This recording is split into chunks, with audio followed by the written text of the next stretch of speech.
TV. Muri ya Zimbabwe hazvina kumira zvakanaka iko zvinezvi ZANU-PF yanga iri kuda kuti iningirigine iite press conference. Zvakanzurwa Mutsvangwa, are you safe? Zvinhu hazvina kumira mushe, tiri kunzwa nyaya dzakawanda pari kunzi iwe utori pama1 izveso wamiswa kuti unge uchinoita ningirigine yako press yanga uchida kunoita iyoyo.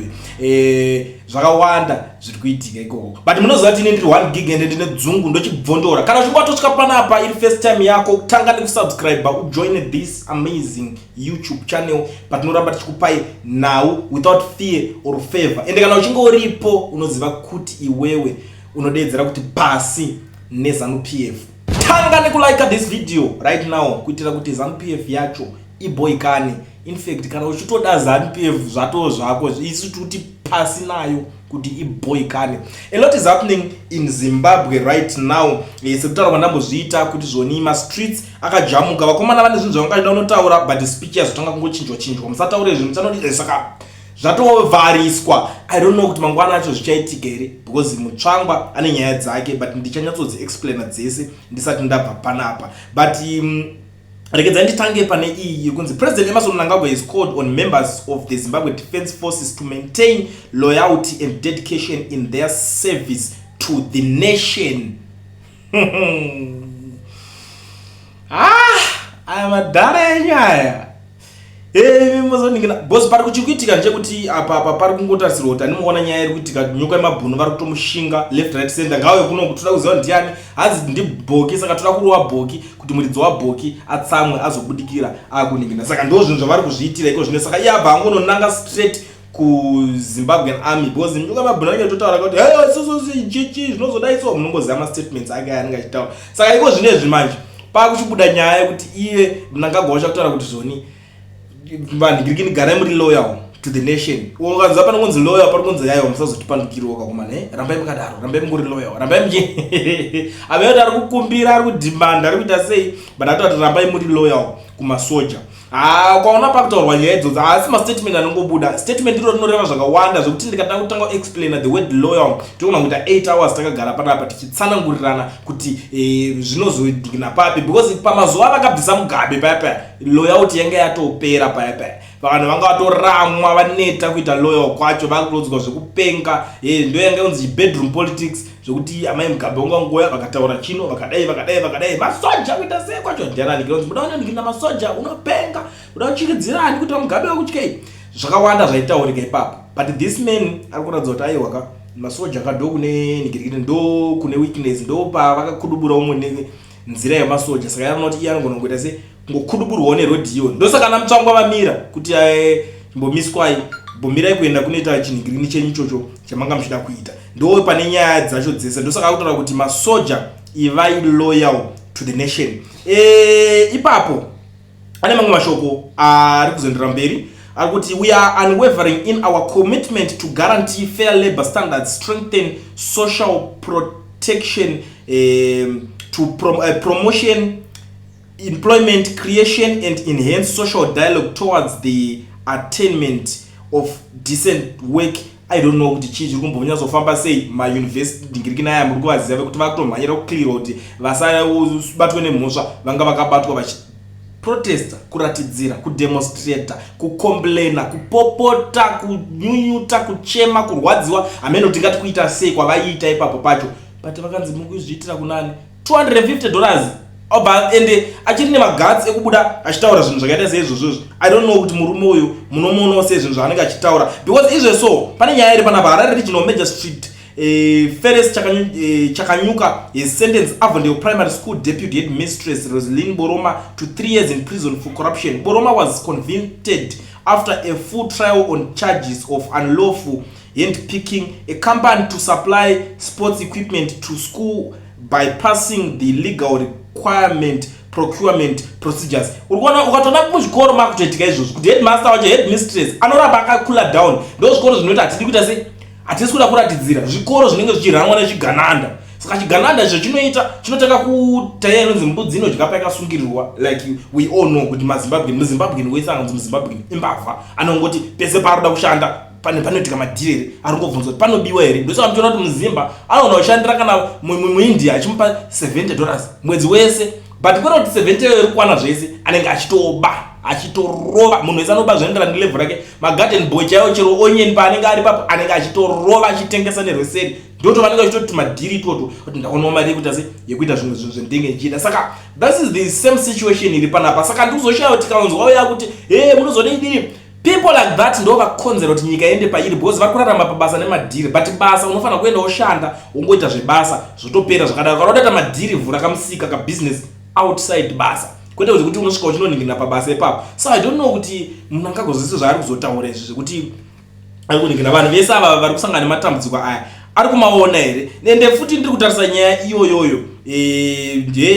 kubasa tine maZimbabweans akawanda vakakrosa vakati takuenda kumhiri kwaLimpopo tinotsvaga mafuro manyoro amunoti magreener pastures acho iwani so vauya kumagreener pastures panapa paita nyaya panapa iri kusiririsa zvisingaite yandiri kuona iri kunzi murume wekumusha who was kidnapped yesterday and the family informed me last night and again this morning kidnappers vaida 10,000 mukadzi raised 2,500 she requested an extension to look for money but kidnappers vakati ishoma vanofanirwa kuuya kuzomutora necoffin time yakazosvika mapurisa kuti vanunure mota yanga yatopiswa already achingosvika kuchipatara akabva ashayikwa vanhu vakonzera izvozvo ndeve kumusha ndivo vanga vakahaya mota kuti avatakure zita remushakabva ndichataure zvangu sori zvenyu asi ndo zvinhu zvakaitika pamadzadi unozoti nyaya dzekuningirikinika dziri kutosiririsa komana life rorama nemazimba ari kufa every day sokuti mafuneral pala akutovhurwa hope akawanda usatoona kuti chibusiness mazimba ari kudiaspora uchiba diaspora kwacho uchisvika pabhodha chitunha chako bhadhara chofanira kupolisha bhodha kuti wakudzoka munyika ubhadhara futi kuti wafira kunze ikoko bhadhara mbichana hama dzako dziri pakati pekuchema dzofanira kusira imwe hurumende haisikutarisa kuti ifanira kusira hurumende mari hurumende haisitotarisa kuti uri kuchema warwadziwa wafirwa waita sei hanali nazvo zvinhu zvese izvozvo mozonzwa statement iri kutaura naMnangagwa as if kune mabasa acho as if vashandi vacho vari kuningirikana maybe maitanga kurikangauna ari kubva kutaura panapa zvaari kutaura kuti zvoni we are unwavering in our commitment to guarantee fair labor standards, strengthen social protection, promote employment creation and enhance social dialogue towards the attainment of decent work. Unoyazoona kuti baba anojerera pamwe ndezvengonzi maybe varongorwa copy and paste zvinhu zvakasiya zvanyorwa naSmith naMugabe varongoverengawo speeches zvakangonyorwa nzi speeches anenge aita se because anogara akanyorwa pasi that's what I believe zvangu because atiti vari kuverenga vachitarisa zvinhu zvikuitika background I don't think so zvangu pamwe kuti kana tombo blame vanhu vari kunyora maspeech ndianani ko anonyora maspeech it's like na speech nizonyora na George Jaramba usingakame musoro wewe it's something else guys, it's something else kuti atikwanise kuti tibatore serious vanhu vakaita seyo but unoziva indoramba ndidzoka ma updates andite ndingo tukurwadziwa vanhu vashungurudzwa kuvaenda kujoni vachinotsvaka mabasa but umwe murume atoti mabasa chichichi ariko koko kuti chazoni hakuna mabasa afana kutotora nezve mabasa because hakuna and asi kurespect vanhu vacho ukatobuda uchiratidzira uri kusungwa mari yamuti peshoma unosungwa atozotanga kusunga avasi kuda munhu anoratidzira complain nechemumoyo zvatopera ukada kutotora pa social media pacho uri kutorwa futi vari kutoda zvakaoma hamadza for now mina ndimbosiya mukana munzwo zvekutaura maybe pamwe nini ndikuti kulenti chinotaurisa kule chikunira tikutaura zvinhu zviripo pamwe hazvisi kurileta pamwe kwauri pamwe zviri kukufambira vakomana kwamuti kokoko but vanhu vaneta nekushandira chikafu kubhadhara imba nekuti zvatopera atosara kuti hapasina kutomirira mumwe mwedzi uchidai gore rinopera uchipukuta ziya uchidai so uchichururuka uchiona vamwe vachibudirira showakangotarisa nemaziso kudai uchiona vamwe zvigananda vamwe vachibudirira vachikupa pressure vanotenga doro rema 3,200 US edzo spades rera champagne vachigeza maoko naro ende iwe wototarisa kuti life iwo kwauri mari iyo yekuti gore rese ukatoiunganidza unoona kuti tadza uri kumagreener pastures echinherera atangoti kuzara anyway muri Zimbabwe ndisingapedze nguweni kana uchingori muSouth Africa uchida kuregister company yako ovovhurirwa FNB business account pane vanonzi Mukoma Owen ve-education research avo vane nhamba dzabvira kudhara dzakashowa pascreen flyer amuri kuona ramanga muchiverenga iro vanoregistrwa mumakambani vokuvhurira FNB business account kana zviri zvemabookkeeping uchida kubatsirwa even kana wakavhura kambani kudhara unovabata vanokubatsira zvinhu zvako zvokwanisa kuramba zvichase zvichienderera mberi pamwe zvingaitawo nane tikavhurawo makambani vedu wedu because zvinhu zvacho ma1 pamwe tingajumawo ma10 daiwo aya handiti kune magadhi unoona kutoti uri pakati pekutogadha ipapapo zvouri kutoita izvozvo murungu wako utoranga kuti post yanchaide unoona utopinda ukatoti alright murungu ndakuita sei ndakuita take over pana. So contact him on the numbers that are showing on the screen. Oti ngoma uenda umbovhura yangu kama zvakachipa handisi kuzokudzai price pana boss vanhu vanotadza kuzorara makungofona fona zvisinganzwisisike. Saka iwe chingoenda unotaura navo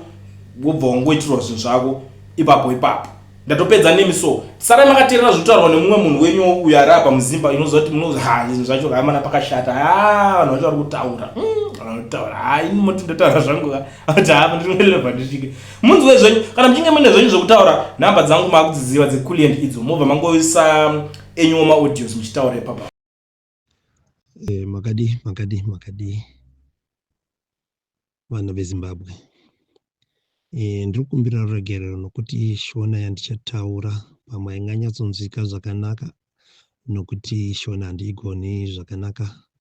but ndiri mwana weZimbabwe akakurira muZimbabwe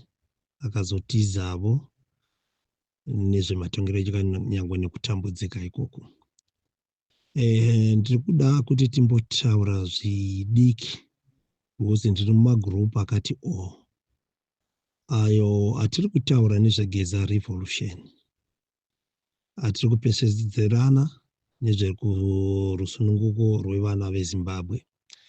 but chiri kundishamisa ndechekuti pane pandiri kunzwa vamwe vachitaura kuti sei President Chamisa vasingambotaure kana chinhu ichi chaibva hatisi kuda kumbonzwa achiti ari kuda kana kuti position. Zviri kwavari kuti vachamupa opposition here kana kuti